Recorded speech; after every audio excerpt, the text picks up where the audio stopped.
Hello friends, स्वागत है आपका लोक ज्ञान दर्पण पर। मैं धीरज राणा आपका स्वागत करता हूं। आज की इस वीडियो में हम अध्ययन करेंगे हिंदी विषय के अंतर्गत शब्द समूह के लिए एक शब्द का वीडियो पार्ट नंबर 5। तो चलिए दोस्तों, आज की इस वीडियो को हम स्टार्ट करते हैं।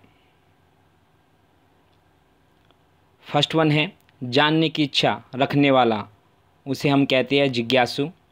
जिसकी आशा न की गई हो अप्रत्याशित। जो युद्ध में स्थिर रहता हो उसे हम युधिष्ठिर कहते हैं। जो अच्छे कुल में उत्पन्न हुआ हो उसे कुलीन। जो स्त्री कविता रचिता है उसे कवित्री। नेक्स्ट है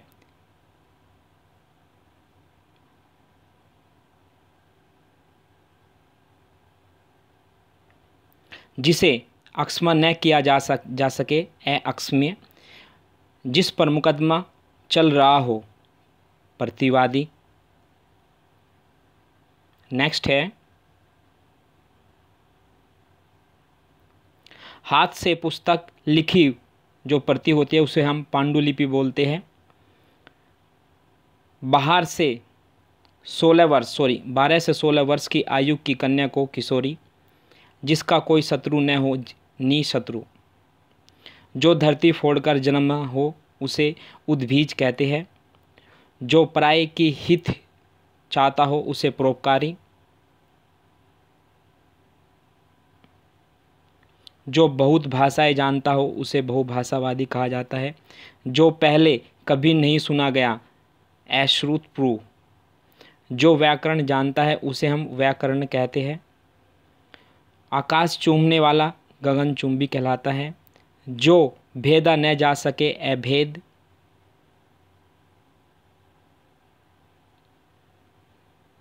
नेक्स्ट है जो कम बोलने वाला हो उसे हम मितभाषी कहते हैं। जिसे वेतन न मिलता हो उसे अवेतनिक। जंगल में लगी हुई आग को हम दावानल कहते हैं। जिसने उधार लिया हो ऋणी कहलाता है। जो बदला न जा सके अपरिवर्तनीय। जहाँ सेना रहती हो उसे हम छावनी कहते हैं। जो नीतिवान हो उसे नितेश कहते हैं। जहाँ आबादी न हो निजरन कहते हैं। जो विश्वास करने लायक न हो उसे अविश्वसनीय कहते हैं। नेक्स्ट है जो भवन गिर गया हो उसे हम खंडग्राह कहते हैं। जो ईश्वर में विश्वास रखता हो उसे हम आस्तिक कहते हैं। जिसमें उत्साह न हो निरुत्साही। जो अधिक बोलता हो उसे हम वाचाल कहते हैं। जिसके सिर पर बाल न हो उसे गंजा कहा जाता है। नेक्स्ट है पीसीएस लोअर 1975 में पूछे गए क्वेश्चन।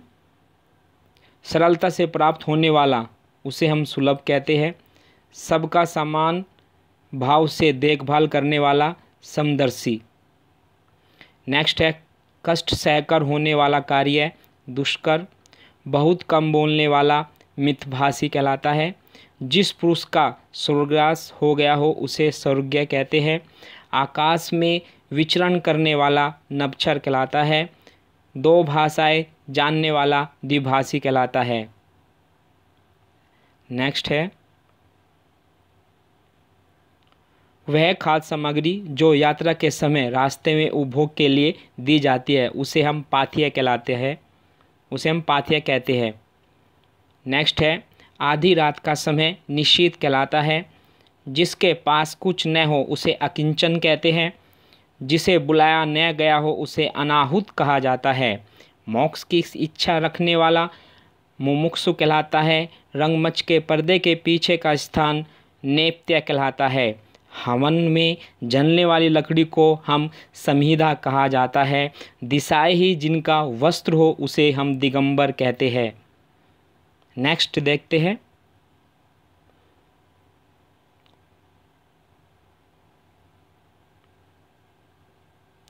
जिसका जन्म कन्या के गर्भ में हुआ हो उसे हम कानीन कहते हैं।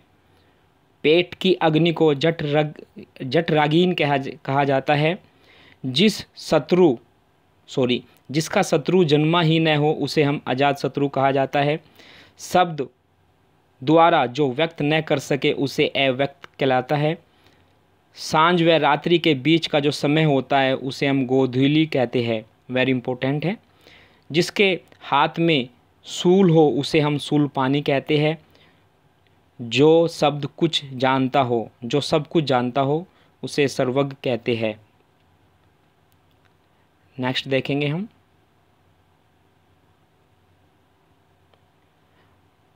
एपी 1994 में पूछे गए क्वेश्चन, अच्छी आंखों वाली स्त्री सुनैना कहा जाता है।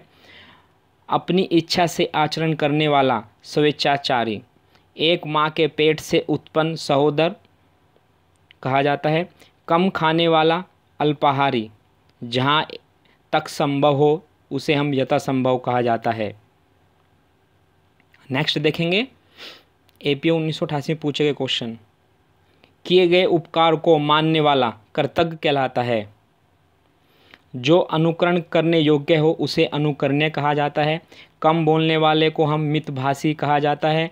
जिसका यश चारों ओर फैला गया हो उसे यशस्वी कहा जाता है। पैर से लेकर सिर तक उसे हम आपाद मस्तक कहा जाता है। नेक्स्ट देखेंगे, एपीओ 1982 में पूछे गए क्वेश्चन, किए गए उपकार को न मानने वाला कृतघ्न, जिसकी तुलना न की जा सके उसे अतुलनीय कहते हैं।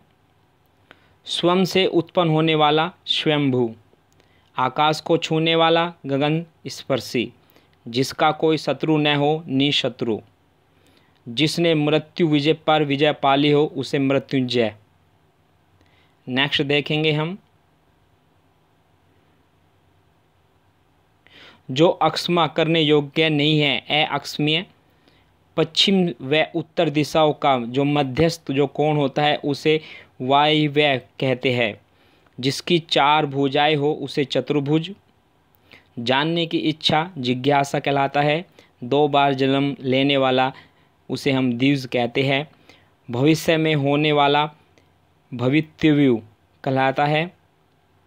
नेक्स्ट है, जो युद्ध में स्थिर रहता है उसे हम युधिष्ठिर कहते हैं।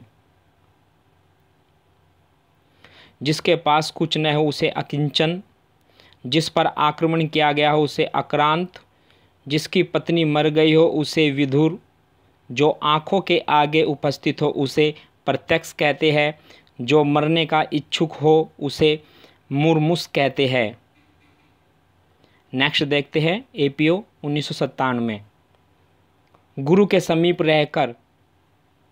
रहने वाला विद्यार्थी जो अध्ययन करता है उसे हम अंतेवासी कहलाता है।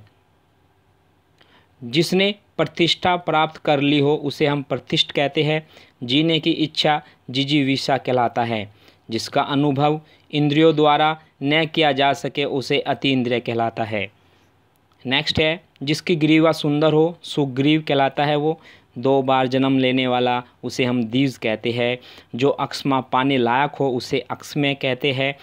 जिसके 4 पैर है उसे चतुष्पद कहते हैं। जो कुछ नहीं जानता उसे अज्ञ कहते हैं। नेक्स्ट देखेंगे हम,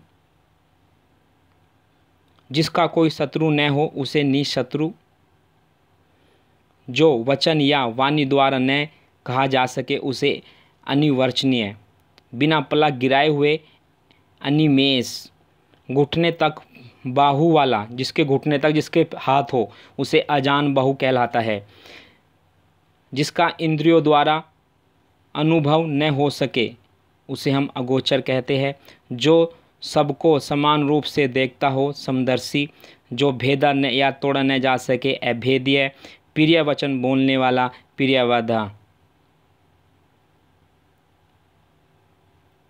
नेक्स्ट है, जिसके पार न देखा जा सके अपारदर्शी, जिसका दमन करना कठिन हो दुर्भम्य।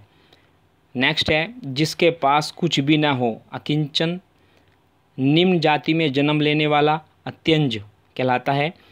अनिश्चित जीविका आकाशवर्ती कहलाता है। जिस पर हमला न किया गया हो उसे हम अनाक्रांत कहते हैं। नेक्स्ट देखेंगे, जो बहुत मंद गति से कार्य करता हो उसे हम दीर्घसूत्री कहलाता है। उचित अनुचित का ज्ञान रखने वाला उसे हम विवेकी कहते हैं। जो अधिक जो अपने कर्तव्य का निश्चय न कर सके उसे कर्तव्यविमूढ़ कहलाता है। अनेक युगों से चला आने वाला सनातन ऐसा कवि जो तत्काल कविता रचित करता हो उसे आंसू कवि कहलाता है। तत्काल मतलब एकदम कविता बना देने वाला। नेक्स्ट देखेंगे, जिसकी आशा न की गई हो, अप्रत्याशित, जिस पर उपकार किया गया हो, अपकृत, युगों से चला आने वाला उसे हम सनातन बोलते हैं। जिससे बुढ़ापा न आया हो उसे अजर, जिसे ईश्वर में विश्वास हो उसे हम आस्तिक कहते हैं, और जो व्याकरण जानता है उसे हम व्याकरण कहते हैं। वीडियो काफ़ी बड़ा हो जाएगा, नेक्स्ट हम अगली वीडियो में देखेंगे। आशा करता हूँ दोस्तों आज की इस वीडियो से आपने बहुत कुछ सीखा होगा, जो आपकी आगामी परीक्षा की दृष्टि से बहुत उपयोगी सिद्ध होगा। अगर आपको आज की इस वीडियो अच्छी लगी हो तो लाइक करें, कमेंट करें, सब्सक्राइब करें और अपने दोस्तों को शेयर करना ज़रूर करें। आपकी परीक्षा बेहतर जाए, आपको सफलता मिले, इसी मनोकामना के साथ मैं विदा लेता हूं। फिर मिलेंगे अगली वीडियो में। वीडियो देखने के लिए धन्यवाद। जय हिंद।